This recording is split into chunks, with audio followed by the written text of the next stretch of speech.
الحق المبين محمد رسول الله الصادق الوعد الأمين. بسم الله الرحمن الرحيم. الفاتحة. وما نوينا من نوايا صالحة يا ربي حققها بسر الفاتحة. وبنا من الشيطان الرجيم. بسم الله الرحمن الرحيم. الحمد لله رب العالمين الرحمن الرحيم مالك يوم الدين. إياك نعبد وإياك نستعين اهدنا الصراط المستقيم صراط الذين أنعمت عليهم غير المغضوب عليهم ولا الضالين آمين آمين يا رب العالمين. بسم الله الرحمن الرحيم. بسم الله الرحمن الرحيم. Assalamualaikum warahmatullahi wabarakatuh. Jadi kita bicara tentang sesuatu hal yang penting. Tadi soal ilmu tauhid, dan ini saya rasa perlu dan sangat perlu kita ketahui. Sepengalaman kita sepanjang majelis ini berjalan, sudah teramat sangat banyak kita jumpai beraneka ragam macam orang datang memohon doa, menceritakan keadaannya, beragam macam hal. Lalu ada dua hal yang perlu difahami. Yang pertama, dalam setiap masalah, persoalannya kita kurang cerdas mengecek hubungan kita sama Allah. Periksa hubungan kita sama Allah. Lalu lihat kanan kiri kita, orang yang hubungannya benar sama Allah, hablum minallahnya baik, hubungannya sama Allah benar, coba lihat keadaannya. Mereka mendapat istilah atau kiasan, mereka seolah-olah sudah berada di surga mereka meskipun belum mati. Seakan-akan mereka sudah berada di surga meskipun belum mati. Surga sebelum mati mereka sudah dapat, karena hubungannya dengan Allah benar. Itu yang pertama. Sama seperti ada mobil mogok, yang diperiksa jalanannya, periksa mesin mobilnya, begitu. Periksa mesin mobilnya, pasti ada yang gak beres. Para masyayikh fi thariqah, guru-guru besar dalam thariqah, berkata dengan kalimat simpel, coba cek hubungan kamu sama Allah, maka kamu akan dapati pasti ada yang keliru. Kalau hubungan kamu dengan Allah benar, pasti hidupmu baik, hidupmu nikmat, dan kamu dapatkan surga sebelum mati. Surga sebelum mati itu maksudnya semuanya dimudahkan, semuanya digampangkan. La khaufun wala hum yahzanun. Gak ada hal yang bikin dia takut, gak ada yang bikin dia sedih. Kita harus paham itu. Jadi carilah majelis, dan mudah-mudahan di sini salah satunya majelis yang mengajari kita untuk pandai mengecek, memeriksa, mengoreksi hubungan kita dengan Allah. Bukan majelis yang membuat kita pinter mengecek hubungan orang sama Allah, gitu. Majelis yang membuat kita sibuk memeriksa hubungan kita sama Allah bagaimana. Nanti ada kedua, hubungan kita dengan manusia atau hablum minannas. Pembicaraan pertama, hablum minallah kita pasti ada yang kurang betul, kurang tepat, kurang benar. Makanya masih ada hal-hal yang membuat kita seakan-akan kita tidak mendapati rahmah atau kasih sayangnya Allah. Itu yang pertama. Lalu yang kedua ini pun saya dapati banyak sekali, dan mudah-mudahan Allah lindungi kita nggak tergolong dalam golongan ini. Apa itu? Si pendoa yang berakhir sebagai pendosa. Saya ulangi, si pendoa yang berakhir sebagai pendosa.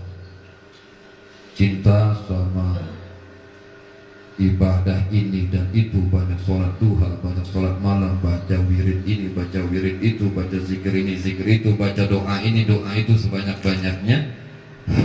Lalu si pendosa yang berawal sebagai pendoa ini, kesalahannya hanya satu. Apa? Terlalu tergesa-gesa. Dan seakan-akan setiap minta dia ubudiyah adalah sebuah perintah kepada Tuhannya. Padahal minta kita adalah permohonan. Permohonan bisa diterima, bisa ditolak. Tapi begitu luar biasanya Al-Karim, Sang Maha Dermawan, yaitu Allah, tidak pernah menolak permintaan hambanya. Tidak ada doa yang ditolak. Dalam artian tidak ada doa yang sia-sia. Setiap doa pasti memberi keuntungan bagi sang hambanya. Kata Rasulullah, dikala kamu berdoa pada Allah, 3 hal yang akan terjadi. Satu di antara 3 hal ini. Yang pertama, dipercepat yang kamu mau, kabul. Kita ngertinya yang pertama ini doang. Yang kedua, bisa jadi tidak diberi yang kamu minta, tapi dihindarkan keburukan-keburukan yang tidak kamu sadari. Mestinya kamu terhantam penyakit berat, atau mestinya kamu kena celaka segala macam, enggak kena, diselamatkan sama Allah. Itu bisa jadi sebab doa kita, hajat kita tidak diberi, tapi dihindarkan kita dari sebuah keburukan. 2, 3, bisa jadi kata Rasulullah akan disimpan oleh Allah sebagai tabungan tambahan amal kamu nanti di hari kiamat. Hingga kata baginda Rasul, ada sekelompok manusia ketika mereka sudah dihadapkan ke hadapan Allah, Allah katakan, aku telah perintah kalian untuk berdoa, benar ya Allah, dan kalian pernah meminta ini dan itu, aku kasih segera. Ya betul ya Allah. Ada pun yang kalian minta, tidak aku beri ketika itu, betul ya Allah, tapi aku hindari kalian dari beberapa keburukan, benar ya Allah. Dan ada pula yang kami minta, Pak, kalian minta hari anu tanggal sekian jam sekian sampai kalian mati, enggak aku kabulkan, betul ya Allah, dan sekarang ini gantinya. Begitu. Lalu kata Rasulullah, ketika itu manusia tadi akan berkata, aduh, andai saja semua permintaanku tidak dikabulkan di dunia, betapa beruntungnya aku saat ini. Begitu. Makanya dikatakan tidak ada yang merugi bagi sang pendoa. Jadi yang saya maksud tadi, si pendoa yang berakhir sebagai pendosa adalah ketika hajatnya tidak dikabulkan, dia berhenti dari ubudiyahnya, dia tinggalkan itu sholat duhanya, aku gak dapatkan kelancaran rezeki, buktinya dia tinggalkan sholat malamnya, aku gak dapat kelapangan hidup. Dia baca doa ini itu, aku gak dapatkan wujud nyatanya. Akhirnya kecewa dia kepada Tuhannya, dan dia putuskan hubungan dia kepada Tuhannya. Na'udzubillah min dzalik. Si pendosa ini berawal sebagai seorang pendoa. Kenapa bisa terjadi? Kamu terlalu tergesa-gesa dan kamu kurang mengerti doa itu, wahai engkau sang pendoa, bukan engkau memerintah Tuhanmu. Karena tidak mungkin Rabb diperintah oleh sang hamba.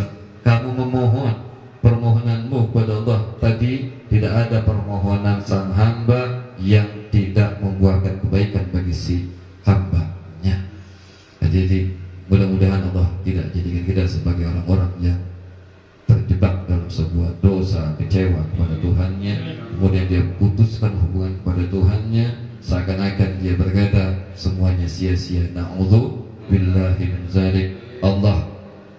Allah katakan dalam sebuah hadis qudsi bahwa ana inda zanni abdin bi, aku sesuai prasangka kamu kepada aku. Al-Mursyid, guru kita, berkata, maka milikilah sangka yang setinggi-tingginya kepada Allah, karena Allah sesuai prasangka hambanya kepadanya. Demikian, mudah-mudahan Allah beri kita selalu mampu untuk berhusnuzon, paksakan hati kita untuk memiliki sangka baik pada Allah apapun keadaan kita, dan mudah-mudahan Allah jadikan kita orang-orang yang mampu untuk istiqomah bersama Allah. Sabar paling berat adalah sabar bersama Allah, bukan sabar menahan cobaan, sabar untuk selalu bersama dengan Allah dalam keadaan apapun. Jangan pernah bergeser dari upaya mendekatkan diri pada Allah. Salah satu cara untuk mendekatkan diri pada Allah yang terbaik diantaranya adalah zikrullah wa sholatu ala nabi, berzikir pada Allah dan bersolat kepada Rasulullah. Cukup penuhi hati kita dengan kalimat zikir kepada Allah atau sholawat kepada Rasulullah di sela-sela waktu-waktu senggang kita. Jangan sampai putus hubungan kita sama Allah Ta'ala. Allahumma sallimna ya Allah, Allahumma ya karim nas'aluka tuhyiyana wa tumita jadikan ya Allah, jadikan, hidupkan kami, matikan kami, bangkitkan kami dalam kalimah la ilaha illallah yang ikhlas di dalamnya ya Allah. Allahumma ya karim nas'aluka tuhyina wa tumitana wa tab'athana ala qawli la ilaha illallah mukhlisin wa walidina wa auladana wa ahlana jami'al muslimin. Rabbana atina fid dunya hasanah fil akhirati hasanah wa qina adzaban nar. Billahi taufiq wal hidayah. Assalamualaikum warahmatullahi wabarakatuh. Rabbana tarabna bi anana tarabna wa anana asrafna alana ashrafna fadr علينا توبة